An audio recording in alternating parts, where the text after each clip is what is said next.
Hi friends, இந்த வீடியோவில் நாங்கள் டியூட்டோரியல் 6ல் இருக்கின்ற வினாக்களை தான் டிஸ்கஸ் பண்ண போகிறோம். ஸோ முதலாவது வினாவை பார்ப்போம். ஒரு காரில் செல்லும் நபர் ஒருவர் உருவில் காட்டப்பட்டுள்ளவாறு ஓர் உருளை வடிவ தேநீர் கிண்ணத்தை நிலைக்குத்தாக பிடித்திருக்கிறாரா? ஸோ கார்ந்த அதிர்வை புறக்கணிக்கட்டாம். தேநீர் எதுவும் வழியாதவாறு கார் செல்லத்தக்க உயர்ந்த பட்ச அக்சலரேஷன் என்ன, ஏர் முடுகல் என்ன?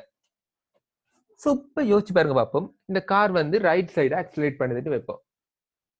ஸோ இப்போ உங்களுக்கு தெரியும் என்னது, கார் வந்து ரைட் சைடை அக்சலரேட் பண்ணிச்சுண்டா இதுல இருக்கிற லிக்விட் சர்ஃபேஸ் எப்படி வந்திருக்கும், திரவத்தின மேற்பரப்பு எப்படி வந்திருக்கும், இவ்வாறு சரிய போகுது. அதுக்கான ரீசன் என்ன? இப்ப கார் வந்து அக்சலரேட் பண்ண இந்த பக்கமா அக்சலரேட் பண்ணுதுன்னா இந்த வாட்டருக்கும் என்ன நடக்க போகுது, இந்த பக்கம் ஒரு ஃபோர்ஸ் கிடைக்கணும். அந்த வாட்டருக்கு ஒரு ஃபோர்ஸ் கிடைச்சா தான் என்ன நடக்க போகுது, வாட்டரும் சேர்ந்து அக்சலரேட் பண்ணணும். இல்லாட்டி என்ன நடக்கும், அதே இடத்துல நின்றுடும். ஸோ வாட்டருக்கும் அக்சலரேஷன் கிடைக்கணும். ஸோ கட்டாயம் என்ன நடக்க போகுது, இவ்வாறு ஒரு ஃபோர்ஸ் கிடைக்கும். ஸோ இப்போ இந்த பக்கமா வாட்டருக்கு ஃபோர்ஸ் கிடைக்கணும்னா வாட்டருக்கு எதால ஃபோர்ஸ் கிடைக்க போகுது, இந்த லிக்விட் இந்த சர்ஃபேஸால, அதாவது இந்த உருளை வடிவ பாத்திரத்தின் மேற்பரப்பால தான், இந்த மேற்பரப்பால தான் என்ன நடக்க போகுது, கிடையா ஒரு விசை கிடைக்க போகுது. அதுலயும் பாத்தீங்கன்னா இந்த பக்கமா ரைட் சைடா ஒரு விசை கிடைக்கணும்டா இந்த பக்கம் எப்படி இருக்கணும், பிரஷர் வந்து கூடவா இருக்கணும், இந்த பக்கம் பிரஷர் குறைவா இருக்கணும். ஸோ அவ்வாறு இருந்தா தான் இவ்வாறு ஒரு விசை கிடைக்கும். ஸோ கட்டாயம் என்ன நடக்கும்னா திரவ மேற்பரப்பு இவ்வாறான ஒரு ஷேப்புக்கு வரப்போம். ஸோ இப்ப பாத்தீங்கன்னா இவ்வாறு வளையலாம், இப்படி சரிஞ்சு மேற்பரப்பு வரும். எவ்வளவு மேக்சிமம் இவ்வாறு சரியலாம்னு பாத்தீங்கன்னா உங்களுக்கு தெரிஞ்சிருக்கணும், இந்த பாத்திரத்தின நுனி மட்டும் இவ்வாறு சரியலாம். ஸோ இப்ப பாத்திரத்தின நுனி மட்டும் ஃபர்ஸ்டா இவ்வளவு தண்ணி இருந்துச்சு, இவ்வளவு துணிக்கை திரவங்கள். ஸோ இப்ப என்ன செய்யுதுன்னா இவ்வளவு சரிஞ்சிட்டு, ஸோ சரிஞ்சா என்ன நடக்க போகுது, இங்க திருப்பியும் கீழே வரும். ஸோ இப்ப இவ்வளவு வந்து ஆரம்பத்துல 3 சென்டிமீட்டர் நினைக்கிறேன். ஸோ இப்ப என்ன நடந்திருக்குன்னு பாத்தீங்கன்னா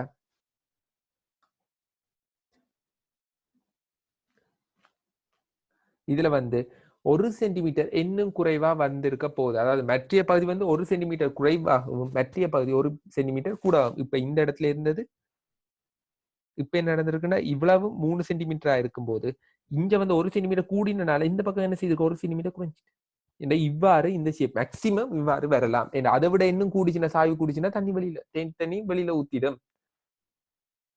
சோ அதை குறிச்சாச்சு.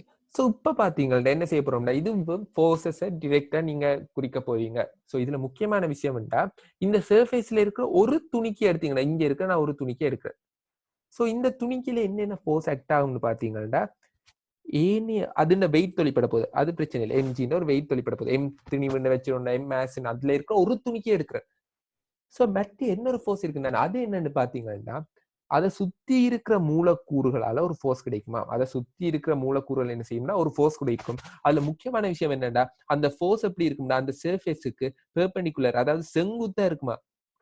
அந்த மேற்பரப்புக்கு இந்த விசைகள் இந்த துணிக்கைகள் கொடுக்கணும், ஏற்கனவே மற்ற துணிக்கைகள் கொடுக்கின்ற அந்த விசை வந்து எவ்வாறு இருக்கும்னா செங்குத்தா இருக்குமா.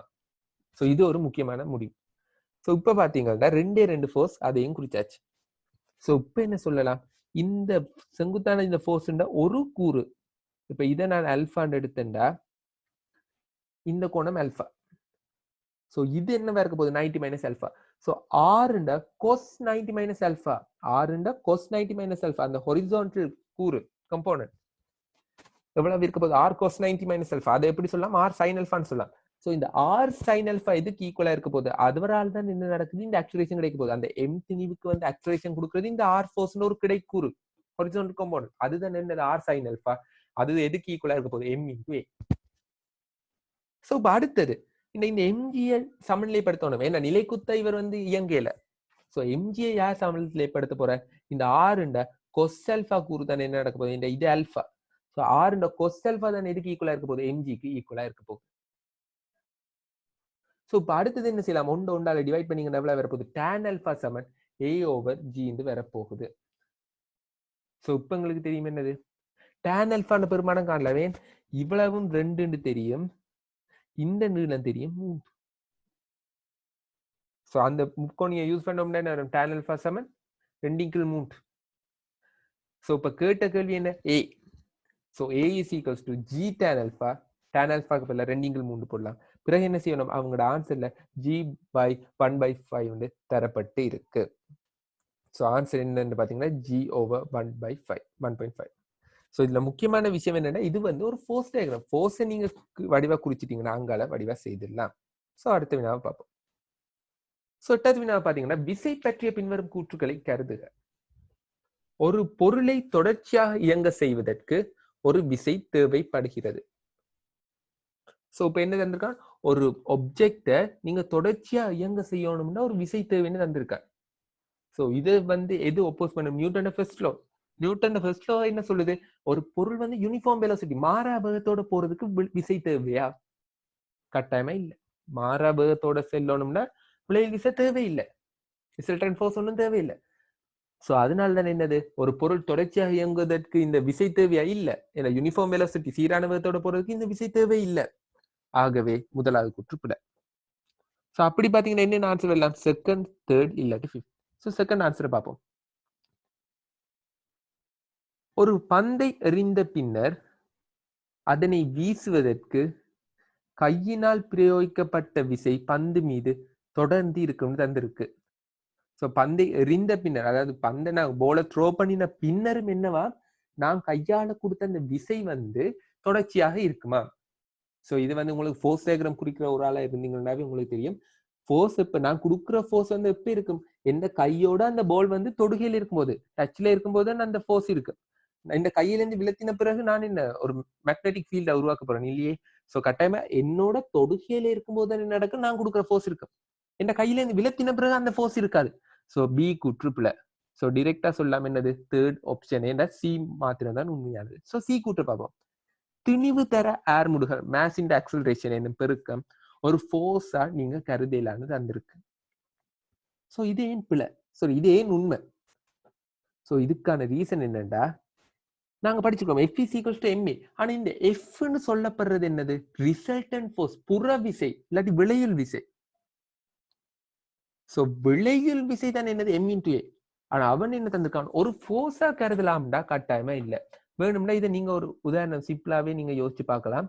இப்ப பாருங்க, ஒரு 2 கிலோகிராம் மாஸ் இருப்போம். சோ இதுல 10 நியூட்டன் ஃபோர்ஸ் கொடுக்குறேன், இதுல வந்து எக்ஸ்ட்ராவா 8 நியூட்டன். சோ இப்ப உங்களுக்கு தெரியும் இது 2 கிலோகிராம்டா, கட்டாயமா எவ்வளவு ஆக்சிலரேஷன் வரப்போகுது, ஒரு மீட்டர் செகண்ட் மைனஸ் 2.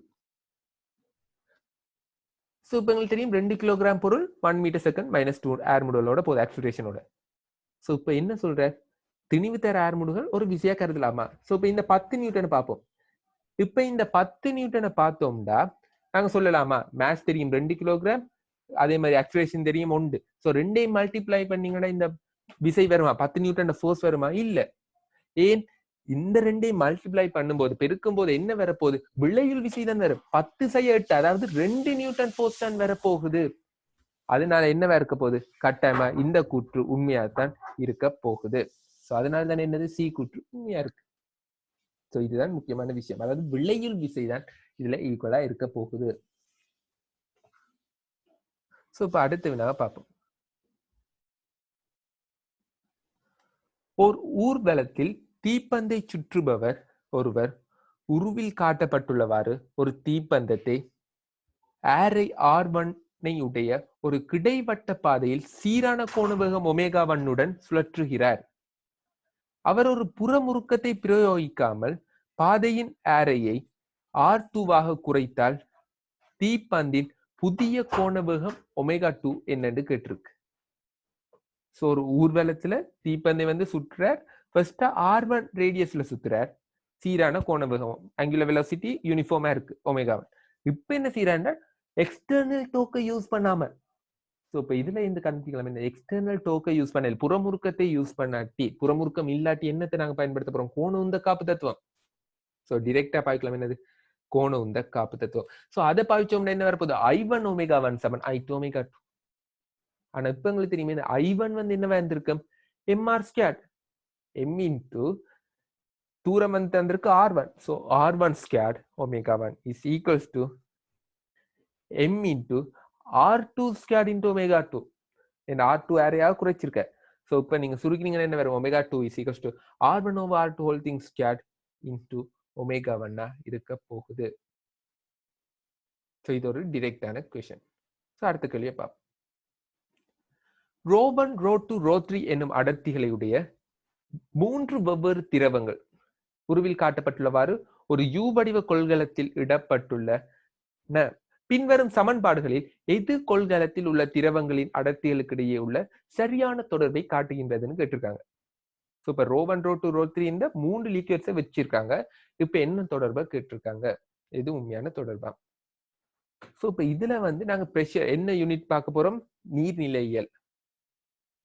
ஸோ இப்ப அதுலயும் நாங்க என்ன பார்க்க போறோம், இதுல வந்து ஒரு ஓய்வுல இருக்கிற ஒரு பாயில அமுக்கத்தை பற்றி பார்க்கிறோம்.